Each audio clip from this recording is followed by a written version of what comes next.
Hi guys, welcome to Richard Cabile YouTube channel. In today's video, I will teach you how to log out on Twitter using your mobile phone. So okay guys, but before we start, kindly subscribe to my YouTube channel by pressing the subscribe button and the bell to notify you if I have new video. So okay guys, let's start. All you have to do is go to your Twitter application in your mobile phone. And okay guys, here in your Twitter application, click the profile picture on the upper left side on your screen. And find the settings in privacy. Click this. Okay guys, here in settings in privacy, click account.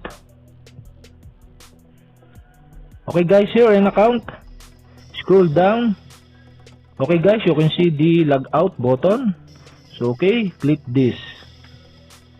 Okay guys, the pop-up will show, and are you sure Logout will remove all Twitter data from this device? So you have to do to log out this Twitter account is click the OK. So okay guys, successfully log out your Twitter or my Twitter account. So okay guys, if you have a question, kindly comment below, and don't forget to hit the subscribe button and the bell to notify you if I have new videos. Okay guys, thank you for watching.